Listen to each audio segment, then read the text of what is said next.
What if everything you thought you knew about the story of Adam and Eve was wrong?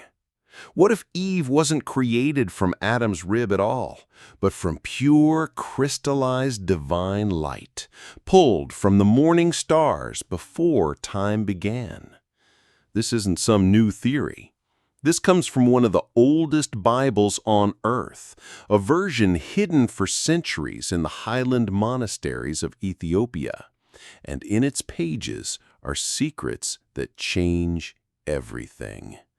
Because in this ancient text, Eve is not born second. She is not carved from man. She is formed from light. Her soul holds the wisdom of angels, and her body radiates with the glow of the moon. And Adam, he's not made from mere dirt, but from sacred earth, gathered by angels from the four corners of the universe, each piece pulsing with the breath of the Creator.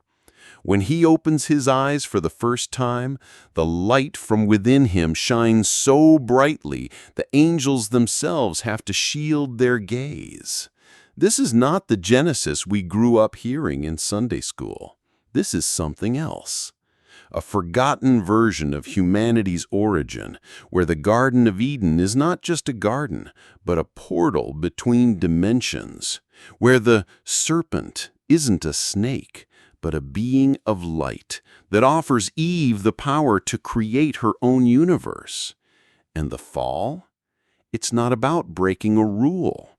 It's about losing the divine spark, losing the ability to see each other's souls, losing the music in flowers, the language of animals, the crystal air of heaven on earth.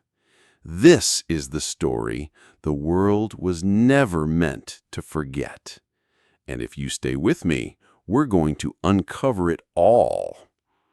Drop a comment below. Do you believe we were born with divine light or just dust?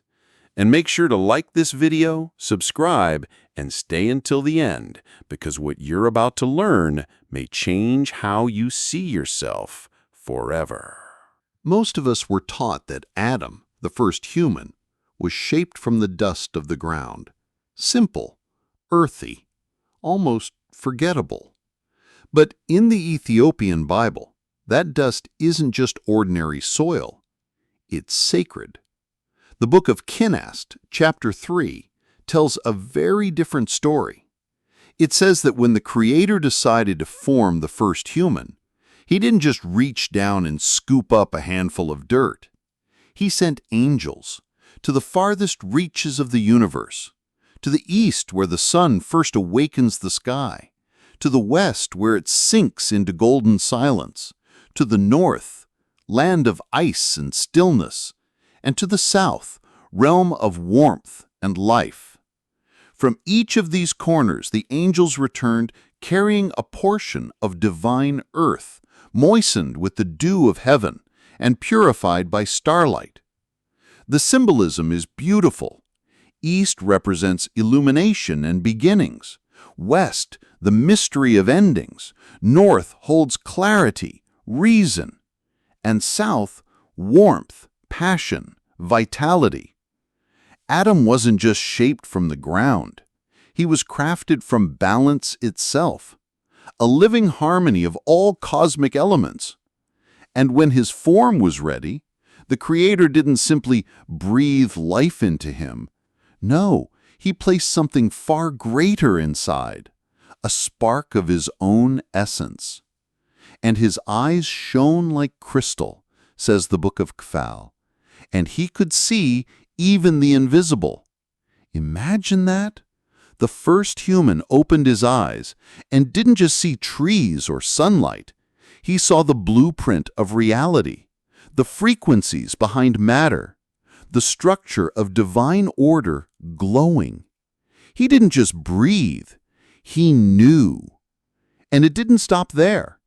The Book of Enoch, chapter 3, goes on to say that Adam was taught the language of angels, not as poetry, not as metaphor, but literally. He understood the secret name of every living thing and could call it by its true essence. This wasn't just a language. It was a key, a power to interact with the fabric of creation, not dominate it, but commune with it. And maybe that's where it all started.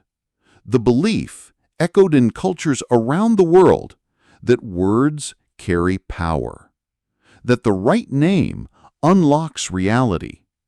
You see, Adam wasn't created to conquer the world. He was created to understand it, to hold both light and shadow in balance, to reflect the divine, not just in flesh, but in awareness. And yet, as radiant as Adam was, this was only half the story, because the being who would walk beside him wasn't shaped from clay at all. She was born from something far more mysterious.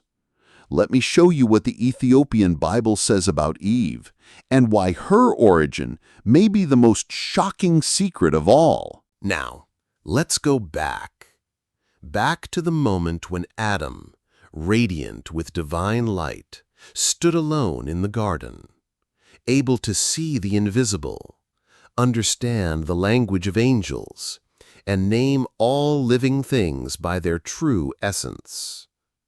And yet, there was a space beside him, not just a missing companion, but a missing mirror.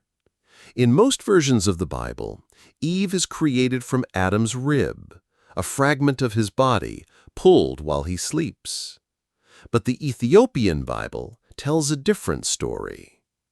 In the Book of Kebra Nagast, chapter 4, it says, "While Adam was in deep sleep, the Creator took the purest light from the morning stars and crystallized it into the form of Eve. Her body radiated a gentle light like the moon, and her soul contained the wisdom of the angels." Eve was not a piece of Adam. She was not carved from bone. She was born from light. And not just any light, the light of the morning stars. That matters, because while Adam's light was like fire, powerful, radiant, outward, Eve's light was soft, reflective, inward, like the moon. Where Adam saw the structure of things, Eve saw the soul behind them. Where he named, she understood. Where he spoke, she felt. According to the Book of Enoch, chapter 3, she was given the ability to see what Adam could not see, and understand what he could not understand. This isn't just poetic language, it's a redefinition of womanhood. It tells us that Eve was never secondary. She was not made to follow, to assist, or to be ruled. She was created equal, opposite, and essential. Two expressions of divine wisdom, one in action, one in insight. It's no wonder that in this same garden, the Creator came to walk with them in the twilight, his voice like music, his light making the entire garden glow. Every evening, when the dew kissed the leaves and silence settled in, the first man and woman met the source of all life, not in fear, but in harmony. But what's even more fascinating is that both Adam and Eve were given extraordinary gifts. The Book of Enoch, chapter 5, says, "They could see the invisible, hear the voices of angels, and understand the language of all creatures. They could see both the past and the future, for in their eyes was the light of divine wisdom." Think about that. They weren't just innocent, they were awake. They weren't just very good, as in the standard translation of Genesis. They were extraordinary. And yet, even with all of this divine light, they still had one thing left to learn: responsibility. Because in the next part of their story, something enters the garden. Not a snake, but a being of light. And it doesn't just offer them fruit. It offers them something far more seductive, the power to create a world of their own. Now imagine this. You open your eyes for the first time, not in a forest, not in a field, but in a place where heaven touches earth. A place where light flows like water, where the air itself carries the essence of eternal life. That was the Garden of Eden, as described in the Ethiopian Bible. But it wasn't just a garden. It wasn't just paradise. It was a dimensional threshold, a sacred space between the spiritual and the material. The Book of Kinast, chapter 6, tells us, "The garden was set on a high mountain where the earth touched the heavens. 4 crystal rivers flowed from its peak, not with water, but with divine light." These rivers weren't just boundaries. They were bridges, channels through which the presence of the Creator flowed freely into creation. The garden shimmered. The grass glowed with dew that sang like music. The flowers released not just fragrance, but angelic tones whenever the wind moved through them. The ground beneath their feet was as clear as crystal, reflecting heavenly light like a mirror. This wasn't nature, it was divine technology. And at the heart of the garden stood 3 sacred trees. Not 2. The Book of Enoch, chapter 16, reveals there was the tree of life, which granted immortality, the tree of light, which carried all divine energy, and the tree of knowledge, which gave understanding of all things. But there was a condition. Adam and Eve could eat from the tree of life. They could approach the tree of light. But the tree of knowledge? That one required something more. Not obedience, but maturity. They weren't forbidden forever. They were simply told to wait until their spiritual development caught up with their gifts. This wasn't punishment. It was preparation. Because when you carry divine sight, when you hear the voices of angels, when you know the names of stars, you also carry responsibility. And that's where the story takes its first turn. You see, temptation didn't arrive as a snake crawling in the dust. Not here. In the book of Kufa, chapter 5, it says, "The tempter appeared as a being of light, radiant and majestic, resembling the angels themselves. It did not speak with words alone, but showed Eve visions, illusions of the future, promises of creation." This is crucial. Eve wasn't tempted for knowledge's sake.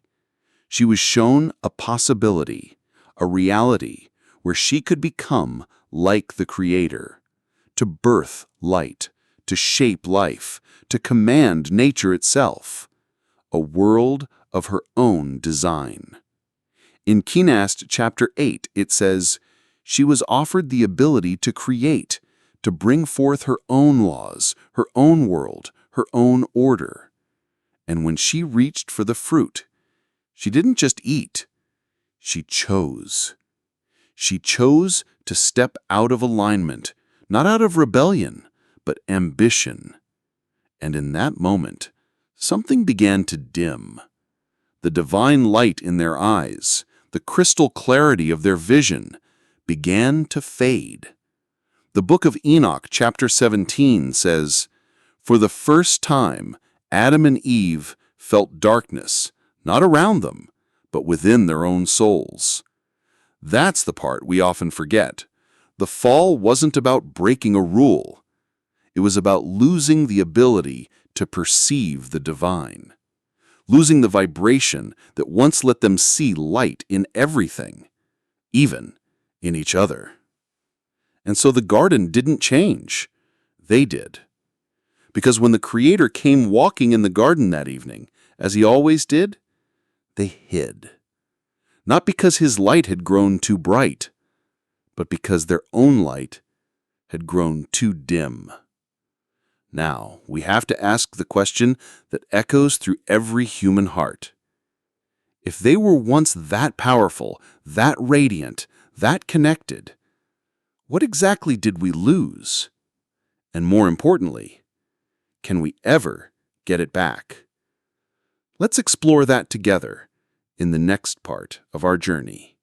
So what exactly happened when Adam and Eve took that step? What changed when they reached for creation before they were ready? The answer is everything. In the Book of Kefal, chapter 6, the Ethiopian Bible tells us something shocking.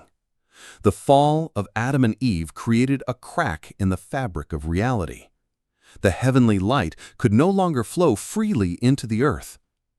This wasn't just about guilt or shame. This was a collapse, cosmic and personal, because the Garden of Eden was more than a place. It was a frequency, a bridge, a sacred harmony. And when that harmony broke, the entire structure of reality bent with it. The 4 crystal rivers that once carried divine energy, they began to dry up, turned into ordinary water. The radiant ground beneath their feet, once clear as crystal, turned to soil. Even the wind lost its song. The Book of Kebra Nagast, chapter 10 says, "The flowers no longer produced angelic music. The ground grew heavy and dim, and the language of all creatures became foreign to them." Can you imagine? To once speak with animals, to hear the melody of the trees, to see not just the body, but the soul behind the face.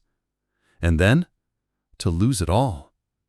The Ethiopian Book of Enoch, chapter 18, puts it this way. Before the fall, Adam and Eve could see both past and future.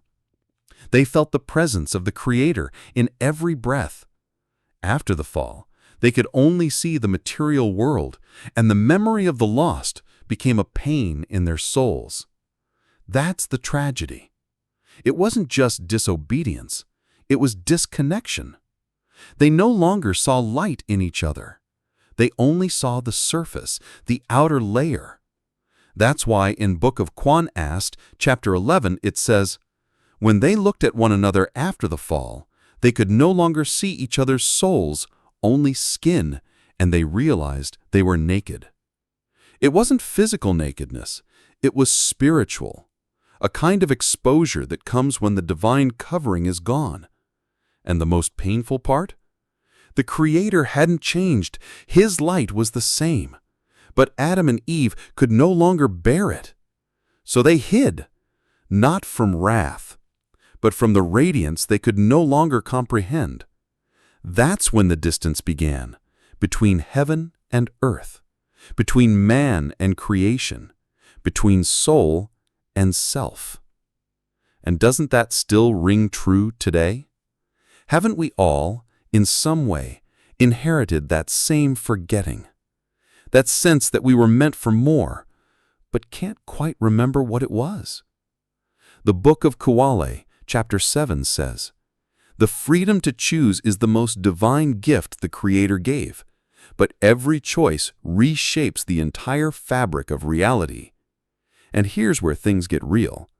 Because if one choice could shatter the light, is it possible that other choices could begin to restore it? That maybe we're not as far from Eden as we think. That somewhere inside each of us, a spark still glows. And if that's true, then maybe redemption isn't a myth or a miracle. Maybe it's a process. Let's explore that path. The path of restoration, the journey of awakening the divine spark, in the next part of our story. So now we've seen the fall, not just as disobedience, but as disconnection, a dimming of vision, a forgetting of who we truly are. But here's the question that has echoed through time. Is it possible to get it back? The Ethiopian Bible says yes, and not only is it possible, it's already begun. In the Book of Enoch, chapter 19, it says, "Although the divine light has dimmed, it has never been extinguished. In every soul there remains a spark, a seed of the original divine potential. That spark, it lives in you. It flickers when you speak truth. It glows when you choose compassion. It expands when you seek understanding. Redemption, then, is not a one-time miracle. It's a path, a process. The Book of Kinast, chapter 12, explains, "The Creator's mercy is not the removal of consequence, but the opportunity to restore what was lost. Every act of kindness, every moment of deep awareness brightens a little of the remaining light in the soul." So it's not about going back to Eden.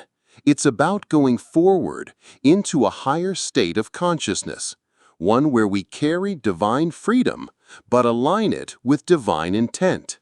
The Book of Kuale, chapter 8, says, "The path back to the light is not a return to the past, but an awakening to who we were always meant to become." This is powerful, because it means we're not helpless, we're not cursed, we're not forgotten. We are unfinished. And with every decision we make, how we speak, how we live, how we treat one another, we shape not just our own souls, but the very fabric of reality. The Ethiopian scriptures don't just describe a fall, they map a return. They give us tools, patterns, stories, not for guilt, but for guidance. So what does this ancient wisdom mean for our world today? It means that progress without humility leads us further from the light. It means that power without compassion distorts the divine spark. And it means that healing, real healing, begins with remembering. Remembering who we are, where we came from, and what still glows inside of us, even now. Because as the Book of Enoch, final chapter, reminds us, each generation must face its own challenge, but the nature of the challenge remains unchanged. To live worthy of one's divine potential while maintaining humility and connection to the whole. So, maybe this isn't just a story about Adam and Eve. Maybe it's about all of us. Maybe the reason we ache, feel lost, long for meaning, isn't because we're broken, but because we remember something the world has forgotten. A song in the wind, a light in the eyes, a garden not far from here, but just beyond our current state of awareness. So let me ask you, what if the spark is still there? What if your journey right now is about awakening it? And if so, comment below. My spark is not gone. It's awakening. Like this video if something in you remembered something. Subscribe to join us as we continue uncovering ancient truths the world was never meant to forget. Because this isn't the end of the story. It's just the beginning of the return.